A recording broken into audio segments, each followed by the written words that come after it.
Hello friends, welcome in my YouTube channel Chintu का math विद्यालय। आज हम पढ़ेंगे क्लास 10 का एनसीईआरटी मैथ,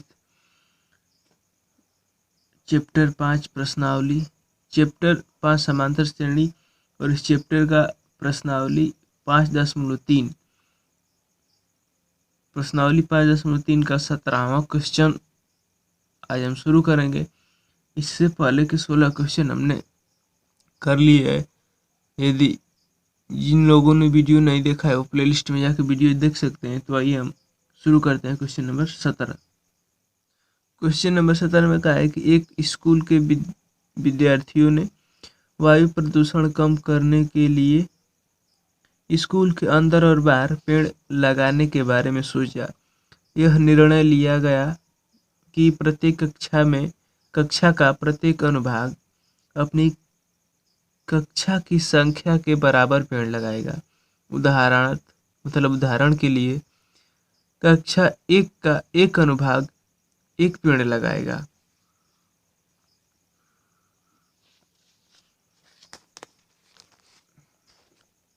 उसी प्रकार यहाँ दिया है और आगे सवाल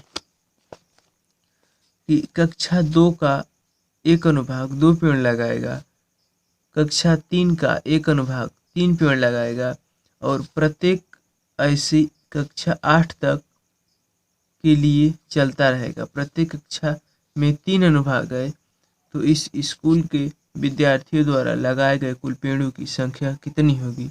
तो आइए इसे सॉल्व कर लेते हैं। तो इस क्वेश्चन में लिखेंगे सबसे पहले कक्षा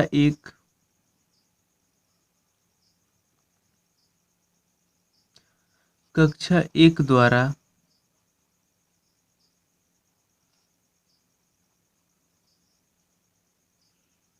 लगाए गए पेड़ों की संख्या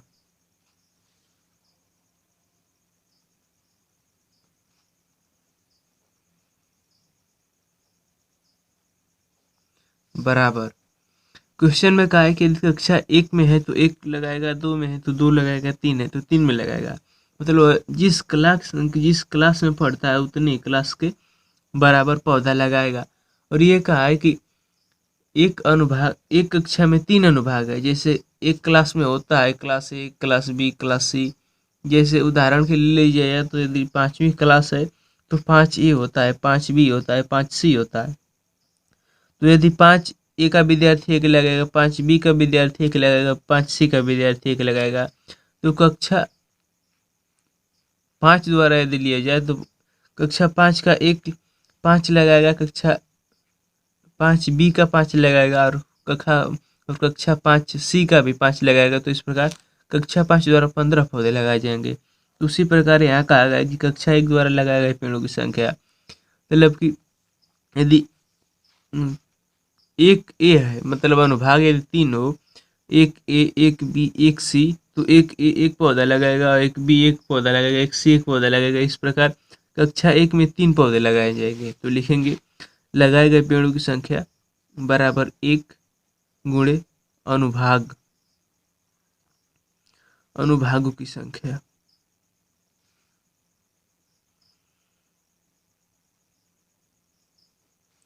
बराबर। कक्षा 1 में तो एक पौधा लगाएंगे, लेकिन कहा है कि सवाल में कि प्रत्येक कक्षा में 3 अनुभाग है, तो इसमें कितने अनुभाग हो गए? 3।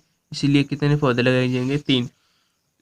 तो कक्षा 1 द्वारा लगाए गए पेड़ों की संख्या बराबर 1 गुणे अनुभागों की संख्या बराबर 1 गुणे 3 बराबर 3।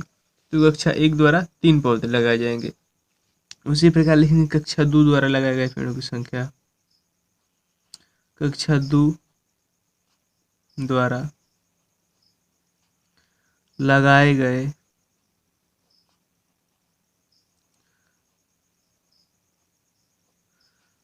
पेड़ों की संख्या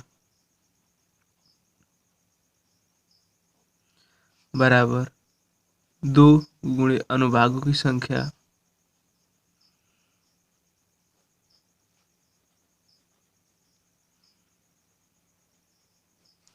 बराबर। कक्षा 2 का प्रत्येक विद्यार्थी 2 पौधा लगाएगा, उसमें 3 अनुभाग है, तो कितने पौधे लगाएगा? 6।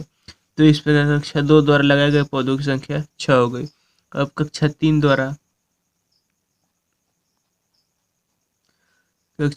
द्वारा लगाए गए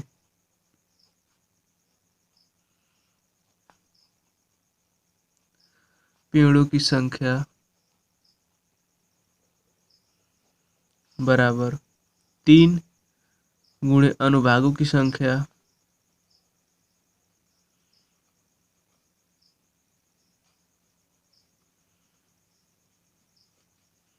बराबर 3 गुणे 3, क्योंकि प्रत्येक कक्षा में 3 अनुभाग है तो 9 हो जाएगा।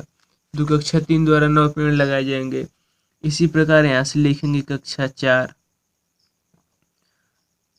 4 द्वारा लगाए गए पेड़ों की संख्या बराबर 4 गुणे अनुभागों की संख्या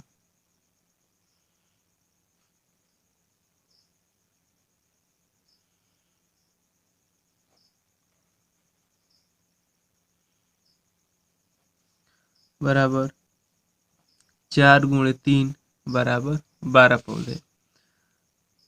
ये इसको ऐसे कर देते हैं। इसका मतलब ये होता है कि हम वही सब यहाँ जो ऊपर लिखा है वही लिखना चाहते हैं। तो इसी प्रकार यहाँ लिखेंगे कक्षा 5 द्वारा लगाए गए पेड़ों की संख्या बराबर 5 गुणे अनुभागों की संख्या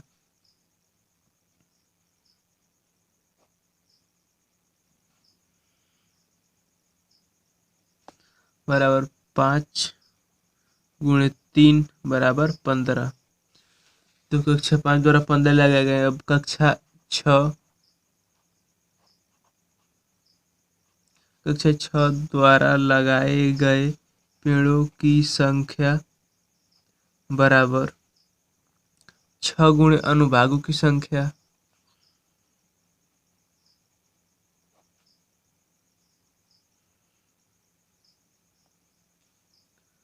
बराबर 6 गुणे 3 बराबर 18। तो कक्षा 6 द्वारा 18 पौधे लगाए जाएंगे। तो हमें कितना निकालना है? कक्षा 8 तक निकालना है। तो अब लिखेंगे कक्षा 7 द्वारा लगाए गए पेड़ों की संख्या बराबर 7 गुणे अनुभागों की संख्या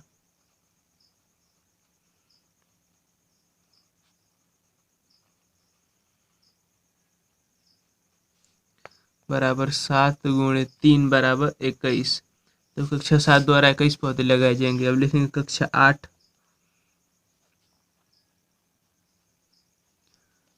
8 द्वारा लगाए गए पेड़ों की संख्या। सिर्फ हमें सवाल में 7 ही तक निकालना है, तो कक्षा 8 नहीं लिखेंगे। तो कक्षा 7 द्वारा लगाए गए पेड़ों की संख्या 21 हो गई। तो हमने ये प्रत्येक कक्षा द्वारा लगाए गए पेड़ों की संख्या ज्ञात कर लिया। तो अब लिखेंगे इससे प्राप्त श्रेणी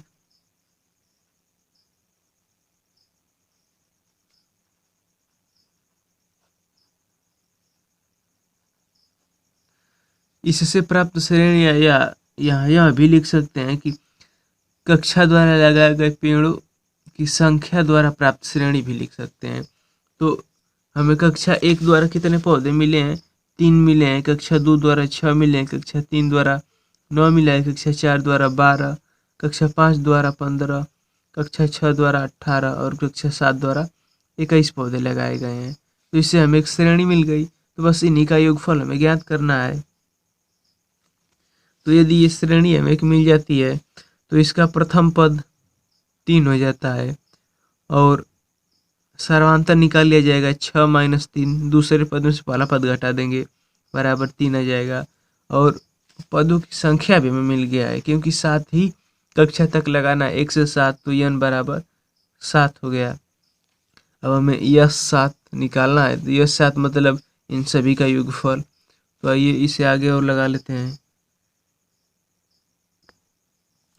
हमें यहाँ तक ये श्रेणी और प्रथम पद 3, सर्वांतर 3 और पदों की संख्या 7। तो हम यहाँ लिख सकते हैं यस n बराबर n/2 कोष्टक में 2a plus n-1 into D.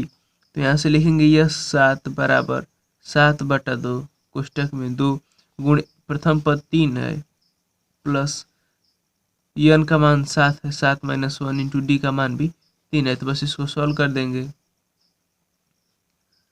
7/2 ये 6 हो जाएगा, प्लस ये 7 में से 1 गए 6 गुणे 3, तो यस 7 बराबर 7/2, 6 प्लस ये 36 18 गुणा कर देंगे तो 18 हो जाएगा। अब इसको आगे और सॉल्व कर देंगे तो यस 7 बराबर 7/2 और 8 6 18 6 24 हो जाता है। तो ये यदि 2 से इसमें भाग दे देंगे तो 12 आ जाएगा। तो यह 7 बराबर 7 गुणे 12, 12 7 84, मतलब कि कक्षा 1 से 7 द्वारा लगाए गए पेड़ों की संख्या 84 है और यही हमारा आंसर हो जाएगा। इस प्रकार हमारा क्वेश्चन नंबर 17 कंप्लीट हो गया। अब क्वेश्चन 18वां देख लेते हैं। सॉरी, ये क्वेश्चन में हमें कक्षा 1 से 12वीं तक लगाना है, हमने यहाँ तक सिर्फ 7वीं कक्षा तक ही लगाया है। तो इस क्वेश्चन में हमें कहा है कि कक्षा 1 से 12वीं तक की कक्षा द्वारा कितने पौधे लगाए जाएंगे। तो यहाँ हमने कक्षा 7 तक लिखा है, कक्षा 7 तक लिखा है तो इसका 21 आया है। इसी प्रकार जब कक्षा 8 का निकालेंगे तो हमारा 8 में 3 का गुणा करेंगे, 8 3 24 आएगा। कक्षा यदि 9 का निकालेंगे तो 9 3 27 हो जाएगा। कक्षा 10 का 30 हो जाएगा और कक्षा 11 का 33 हो जाएगा और कक्षा 12 का 12 3 36 हो जाएगा। तो इसी प्रकार हमारा ए का मान 3 रहेगा, डी का मान 3 रहेगा और एन का मान हमारा 12 हो जाता है, क्योंकि 1 से 12 निकालना है तो ये 12 हो जाएगा। तो यहाँ लिखेंगे यस 12 पदों का योगफल। तो बस यहाँ हमने क्या किया, 7 पदों कक्षा 7 तक हमने यहाँ लिखा है। 8 तक 8 3 24, कक्षा 9 में 27 पौधे लगाए जाएंगे, कक्षा 10 में 30 पौधे लगाए जाएंगे और कक्षा 11 में 33 पौधे लगाए जाएंगे और कक्षा 12 में 36 पौधे लगाए जाएंगे। तो इस प्रकार में एक एपी मिल जाती है। तो इसका प्रथम पद 3 है, सर्वांतर 3 है, पदों की संख्या 12 हो जाएगी। तो 12 पदों का योगफल निकाल देंगे। तो यहाँ हम जो निकाले हैं बस इसी में यहाँ इसको निकाले हैं, तो जहाँ 7 है यहाँ 12 रख दिया जाएगा, ये 12 हो जाएगा, ये भी 12 हो जाएगा और ये 12 हो जाएगा।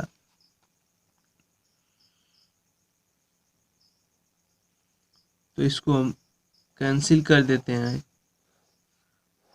और यहाँ से फिर से लगा देते हैं। हमें यस 12 निकालना है, 12 पदों का योगफल। तो n/2 कोष्टक में 2a plus n-1 into D, हमारा सूत्र यही होता है।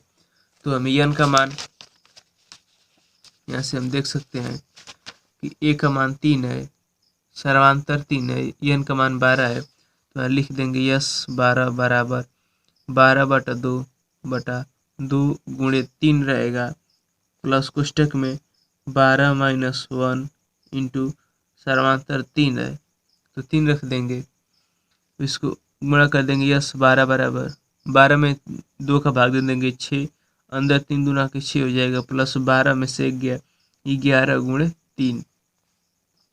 तो यस 12 बराबर 6, अंदर 6 प्लस 12 3 11 3 33 हो जाएगा, क्योंकि 11 में 3 का गुणा हो गया। तो यस 12 बराबर 6 गुणे ये 33 में 6 जोड़ देंगे तो 39 हो जाएगा और 39 में से गुणा कर देंगे तो 6 9 54 को 4 हासिल बचा 5, 36 18 5 23। तो हमारा उत्तर आ जाएगा 234 पौधे लगाए जाएंगे। कक्षा 1 से कक्षा 12वीं तक कुल 234 पौधे लगाए जाएंगे। तो इस प्रकार हमारा क्वेश्चन नंबर 17 कंप्लीट हो गया। 18वां क्वेश्चन देख लेते हैं। क्वेश्चन नंबर 18 दिया कि केंद्र ए, केंद्र इसका ए है, केंद्र ए से प्रारंभ करते हुए बारी बारी से केंद्र बी और केंद्र ए और केंद्र बी को लेते हुए त्रिज्याओं 0.5 सेंटीमीटर, 1.0, 1.5 सेंटीमीटर, 2.0 सेंटीमीटर वाले उत्तरोत्तर अर्धवृत्तों को खींचकर एक सर्पिल बनाया गया है। जैसा कि आकृति 5.3 में ये आकृति है, ये ए बी एक त्रिज्या है और जब दूसरा अर्धवृत्त खींचा गया है तो इसकी त्रिज्या बढ़ा दी गई है, और इससे हमें एक अर्धवृत्त खींचते खींचते एक सर्पिल बना दिया गया है, और इसी को हमें देखने के लिए कहा है। तो उसके बाद कहा है कि 13 क्रमागत अर्धवृत्तों से बने इस सर्पिल की कुल लंबाई क्या है। तो इसी प्रकार यहाँ 1 2 3 4 बनाया, यदि हम 13 एक और खींचेंगे, फिर एक और, फिर एक और, फिर एक और, 13 राउंड खींचेंगे तो कहेगा कि उसकी लंबाई कितनी है। तो यही हमें ज्ञात करना है। तो आइए इसे ज्ञात कर लेते हैं। इस क्वेश्चन में केंद्र ए वाले अर्धवृत्त की लंबाई दिया है, तो लिखेंगे केंद्र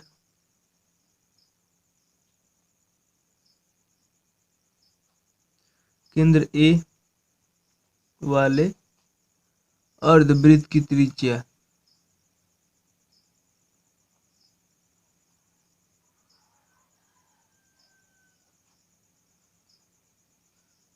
अर्धवृत्त की त्रिज्या की लंबाई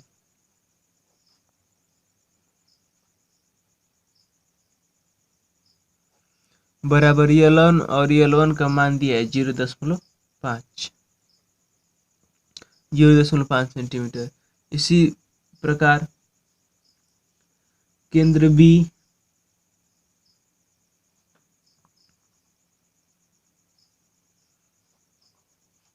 बी वाले अर्धवृत्त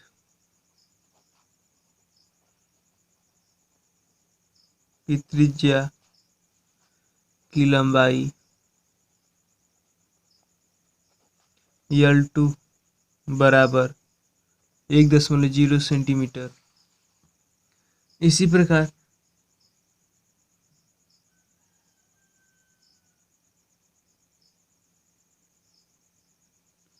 अब फिर ये जो इस सवाल में इसका केंद्र है, बस केंद्र ए बी है, बस उसकी त्रिज्याएं बढ़ती जा रही हैं। तो फिर लिखेंगे केंद्र ए वाले अर्धवृत्त की त्रिज्या की लंबाई L3 बराबर 1.5 सेंटीमीटर। क्योंकि इस फिगर में जो दिया है, पहले केंद्र यहाँ से केंद्र ये है, तो इतनी दूरी त्रिज्या ए से बी लेकर एक चाप खींच लिया है।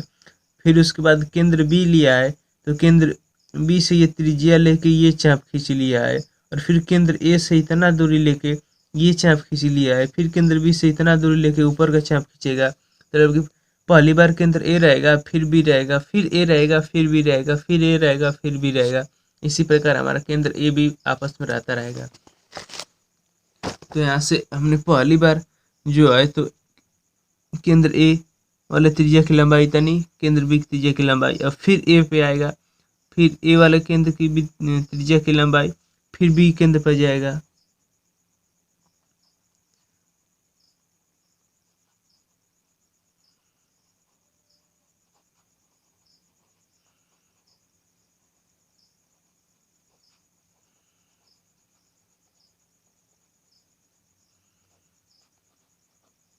L4 बराबर 0.2।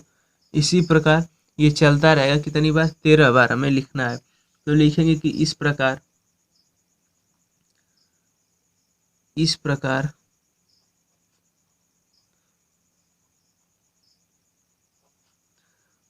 प्राप्त त्रिज्याओं की श्रेणी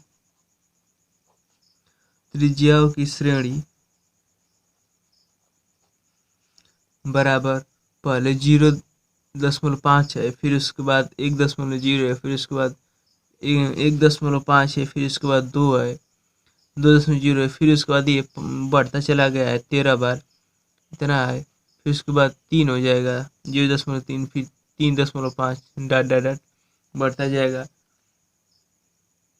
तो कितनी बार बढ़ेगा? 13 बार बढ़ेगा। तो यहाँ लिख देंगे डॉट डॉट डॉट 13 बार।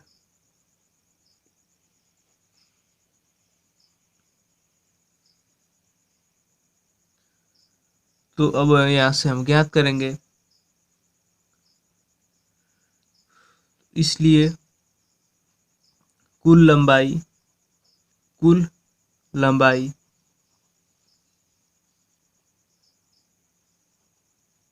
बराबर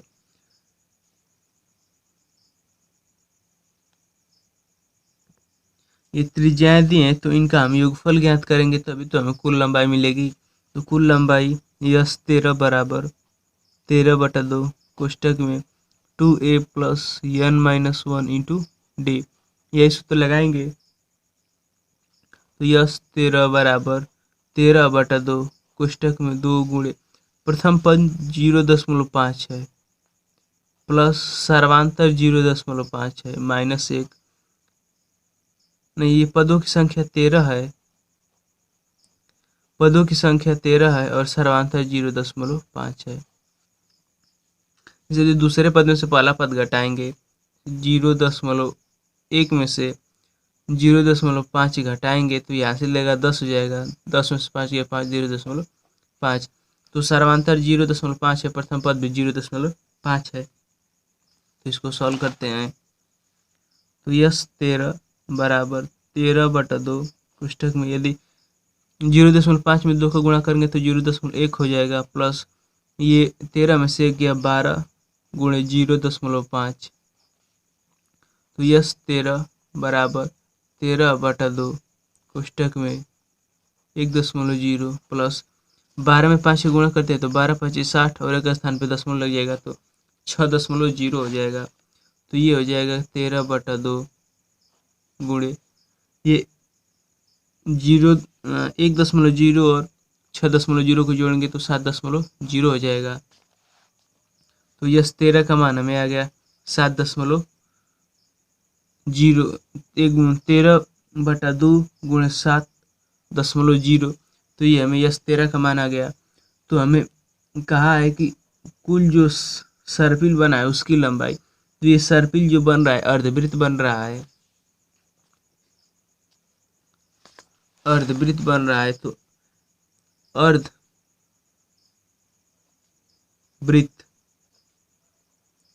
की परिधि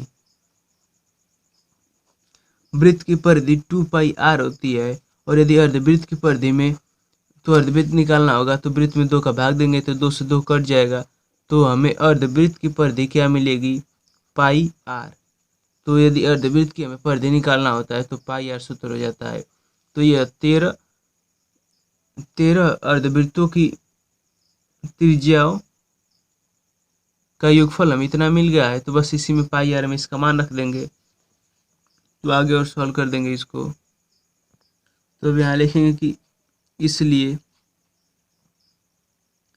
इससे बने सर्पिल की कुल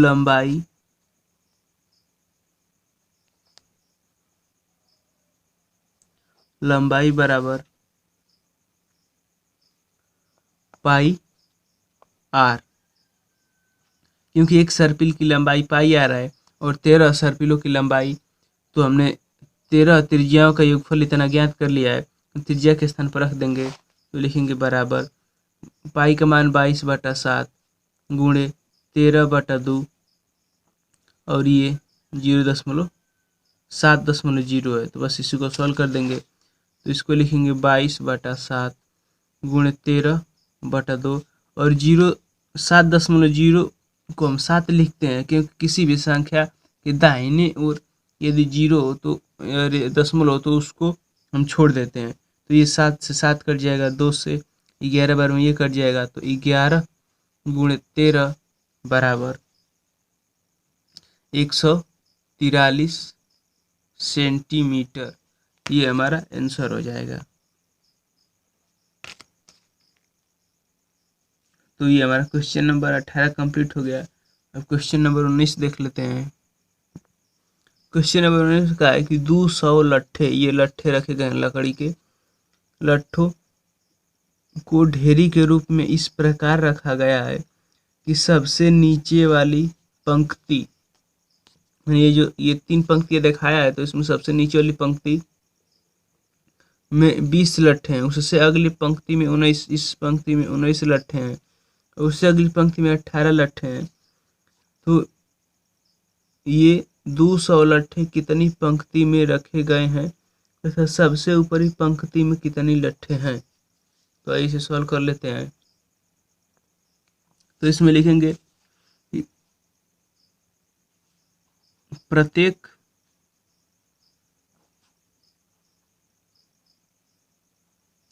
पंक्ति में रखे गए लट्ठों से बनने वाली श्रेणी बराबर पहली पंक्ति में 20 लट्ठे रखे गए हैं, दूसरी पंक्ति में 19 लट्ठे, तीसरी में 18, चौथी में 17, पांचवी में 16, इसी प्रकार n बार रखे गए हैं। तो इससे हमें केपी मिलती है और कहा है कि लट्ठों की संख्या यदि 200 है तो इनका योगफल 200 होना चाहिए। तो हमें a का मान 20 मिल जाता है और यदि d निकालें तो t2 माइनस t1 दूसरे पद में से पहला पद को घटाते हैं तो दूसरा पद 19 है माइनस 20, 19 में से 20 घटाएंगे तो माइनस का 1, तो सर्वांतर हमारा d बराबर -1 आता है। और n हमें ज्ञात नहीं है लेकिन SN 200 दिया है, तो हम सूत्र लगा देंगे SN वाला। SN बराबर n/2 कोष्टक में 2a plus n-1 into d। तो SN हमें दिया है 200 बराबर n/2 छोड़ देंगे और अंदर 2 गुणे a का मान 20 दिया है प्लस n-1 उसी प्रकार और d का मान -1 दिया है। तो इस प्रकार छोड़ देंगे तो ये 2 इधर चला जाएगा, तो 2 में 2 का गुणा कर देंगे तो 400 बराबर n, अंदर 20 दूना के 40 हो जाएगा प्लस यदि n-1 गुणे -1, तो इसको लिखेंगे 400 बराबर n 40, -1 का गुणा इस n में करेंगे तो -n हो जाएगा और माइनस का गुणा -1 में करेंगे तो प्लस हो जाएगा। तो 400 बराबर n अंदर 4, ये प्लस का 4 ये और ये 41 हो जाएगा और माइनस n। अब n का अंदर गुणा कर देंगे तो 400 बराबर यहाँ से 41 n हो जाता है, माइनस का n स्क्वायर हो जाएगा। अब ये 400 इधर चला जाएगा तो इधर बचा 0 बराबर 41 n minus n square minus 400। तो इसको सीधा सीधा n को आगे लिख के देते हैं कि n square plus 41 n minus 400 बराबर 0। तो ये हमें एक बहुपद मिल गया, तो इसका गुणनखंड कर देंगे। तो 400 को हम ऐसी संख्या में तोड़ेंगे कि हमें घटाने पर 41 आ जाए।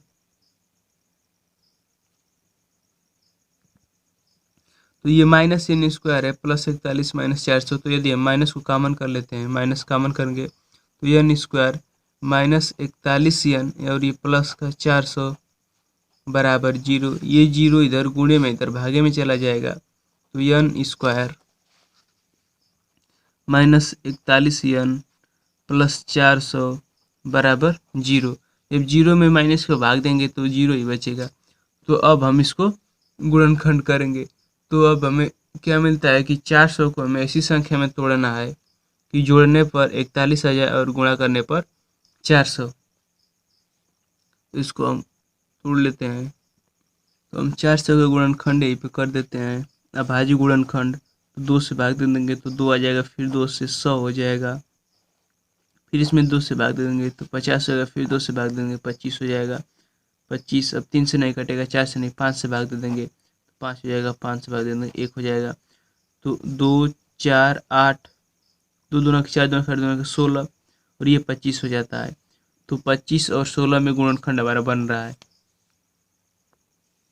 तो यहाँ लिखेंगे n स्क्वायर माइनस कोष्टक में 25 प्लस 16 बाहरी n प्लस 400 बराबर 0। तो अंदर गुणा कर देंगे यन स्क्वायर, यन का गुणा इसमें हो जाएगा तो -25 और माइनस होगा तो -16 प्लस 400 बराबर 0। अब इन दोनों में से हम यन कामन कर सकते हैं तो यन -25 बचेगा। यदि यहाँ से हम 16 कामन कर लेंगे तो यन -25 बचेगा बराबर 0। 16 यहाँ से कामन हो गया और यहाँ जब 400 में 16 का भाग दे देंगे तो 25 आ जाएगा। तो अब इन दोनों में से ये कोष्टक कामन हो जाएगा यन -25 और दूसरे कोष्टक में यन -16 बचा बराबर 0। तो यहाँ से यन -25 बराबर 0 कर देंगे और फिर यहाँ से यन -16 बराबर 0 कर देंगे। तो यहाँ से यन का मान हमें 25 मिलता है और यहाँ से यन का मान हमें 16 मिलता है। तो ये हमारे दोनों आंसर हो जाएंगे। तो कहा है कि कितनी पंक्तियाँ लगाई जाएंगी, तो हम लिख देंगे इसलिए 200 लट्ठों को रखने के लिए बनाई गई पंक्तियों की संख्या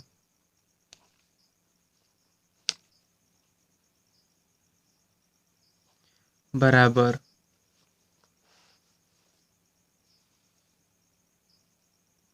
16। यहाँ से 16 और 25 आया है तो हम 25 को लिख देंगे अग्राह्य, क्योंकि हमें सवाल में शुरू में दिया है कि पहली पंक्ति में 20 फिर उसके बाद 19 18 घटते चले गए हैं और ये 25 दिया है तो 25 हमारा आंसर नहीं होगा, हमें 20 से कम लेना है तो यन का मान हम 16 ले लेंगे। तो इस प्रकार हमको 200 लट्ठों को रखने में बनाई गई पंक्तियों की संख्या 16 हो जाएगा। और फिर उसके बाद कहा है कि तो अंतिम पंक्ति में कितने लट्ठे रखे गए हैं, तो उसको ज्ञात कर लेंगे। ऐसे लिख देंगे अतः अंतिम पंक्ति में रखे गए लट्ठों की संख्या बराबर यल वाला सूत्र लगा देंगे, यल बराबर a plus N -1 into D. तो यल हमें ज्ञात करना है। इसमें प्रथम पद 20 है प्लस पदों की संख्या हमें 16 मिल गई है, 16 - 1 गुणे सर्वांतर -1 है तो 20 प्लस 16 में से 1 गया 15 गुणे -1 तो 20, ये 15 में -1 का गुणा हो जाएगा तो -15, ये बराबर यल है। तो यल बराबर 20 में से 15 गया 5, तो अंतिम पंक्ति में रखे लट्ठों की संख्या 5 है और ये हमारा आंसर हो जाएगा। तो इस प्रकार हमारा क्वेश्चन नंबर 19 कंप्लीट हो गया। अब क्वेश्चन नंबर 20 देख लेते हैं। ये क्वेश्चन नंबर 20 कहा है कि एक आलू दौड़ पोटैटो रेस में प्रारंभिक स्थान पर एक बाल्टी रखी हुई है जो पहले आलू से 5 मीटर दूर है तथा अन्य आलुओं को एक सीधी रेखा में परस्पर 3 मीटर की दूरियों पर रखा गया है। इस रेखा पर 10 आलू रखे गए हैं। देखिए आकृति 5.6। तो आकृति 5.6 यहाँ पे है। तो यही कह रहा था वो यहाँ की पोटैटो रेस में पहला आलू 5 मीटर दूर रखा गया, तो बाल्टी से 5 मीटर दूर है और फिर उसके बाद कहा कि प्रत्येक आलू 3 मीटर परस्पर 3 मीटर दूर पर है। तो दूसरा आलू 3 मीटर दूर, तीसरा आलू 3 मीटर दूर, चौथा आलू 3 मीटर दूर, पांचवा 3 किलोमीटर, छठवां, इसी प्रकार 10 आलू रखे गए हैं। तो प्रत्येक प्रतियोगी बाल्टी से चलाना प्रारंभ करती है तो निकटतम आलू को उठाती है और उसे लेकर वापस आकर दौड़कर बाल्टी में डालती है। दूसरा आलू उठाने के लिए वापस दौड़ती है, उसे उठाकर बाल्टी में डालती है और वह ऐसा तब तक करती रहती है जब तक सभी आलू बाल्टी में न आ जाए। इस समय प्रतियोगी को कुल कितनी दूरी दौड़नी पड़ेगी। तो इसमें यदि हम पहला आलू उठाएंगे, इस बाल्टी से हमें प्रारंभ करना है, इस बाल्टी से यदि हम इस आलू के यहाँ आएंगे तो दौड़ के हमें 5 मीटर की दूरी, ये पहला आलू यहाँ पे रखा गया है, ये इसमें बिंदु बना है, ये पहला आलू है, ये दूसरा, ये तीसरा, ये चौथा, ये पांचवा, छठा, सातवां, आठवां, नौवां, 10वां। तो यदि हम बाल्टी से हमें दौड़ना है तो पहला आलू उठाने के लिए हम 5 मीटर दूरी तय करके यहाँ आएंगे और फिर उसको रखने के लिए 5 किलोमीटर जाएंगे। तो पहले आलू को उठाने के लिए हमें इस 5 को दुगुना दूरी तय करना है। यदि हमें दूसरा आलू उठाना है तो हम जैसे पहले आलू को यहाँ आ लिए और रख दिए, तो हम फिर यहीं पे आ गए हैं। अब हमें ये दूसरा आलू उठाना है, तो यहाँ से 3 किलोमीटर और दूरी बढ़ गई, तो टोटल दूरी 8 किलोमीटर हो गई है, 8 मीटर हो गई है। तो अब दूसरा आलू उठाने के लिए 8 मीटर दौड़ कर आएंगे, फिर रखने जाएंगे, तो 16 मीटर दूरी तय करेंगे। अब हमें तीसरा आलू उठाना है, तो तीसरा आलू में 3 मीटर और दूरी बढ़ गई है, तो 8 3 11 मीटर दूर ये तीसरा आलू है। तो यदि हम बाल्टी के यहाँ से आएंगे, तीसरा आलू उठाएंगे तो 11 मीटर दौड़े, फिर उसको रखने जाएंगे तो 11 मीटर दौड़ेंगे, जबकि प्रत्येक दूरी को 2 बार दौड़ना है। तो यही हमें 10 आलू को उठाने में कितनी उसको दूरी दौड़ना पड़ेगा हमें निकालना है। तो 10 आलू को उठाने के लिए उसको दुगुना दूरी तय करना है। तो ऐसे सॉल्व कर लेते हैं। तो लिखेंगे कि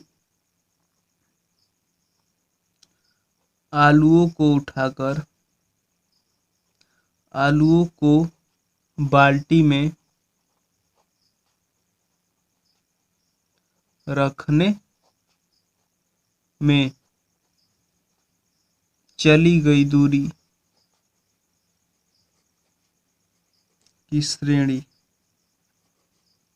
बराबर, यदि पहले आलू को उठाती है तो 5 उठाने के लिए जाती है और 5 आती है, तो 5 गुणे 2 प्लस, यदि उससे दूसरा आलू उठाना है तो 5 मीटर और उसकी दूरी बढ़ गई है, तो 8 मीटर हो गई है, तो 8 मीटर हो जाती है और 8 मीटर आती है, तो 2 प्लस, यदि तीसरे आलू को उठाना है तो उसको ये 5 प्लस 3 मीटर, तो दूसरा आलू है और 3 मीटर और बढ़ जाता है।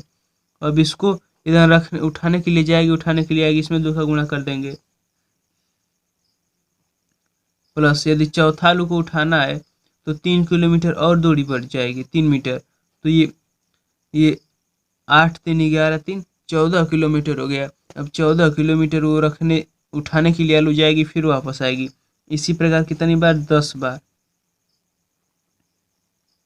10 बार यही प्रक्रिया करेगी। तो इसको और सॉल्व कर लेंगे, तो इसे 5 दूना के 10 लिख देंगे, प्लस 2 गुणे ये 8 हो जाएगा, प्लस 2 गुणे 8 3 11 हो जाएगा, प्लस 2 गुणे 8 3 11 3 14 हो जाएगा, डॉट डॉट डॉट, इसी प्रकार 10 बार।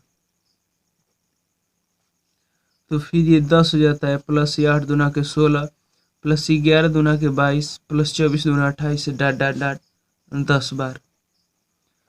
तो अब इस एपी का हम योगफल निकाल देंगे।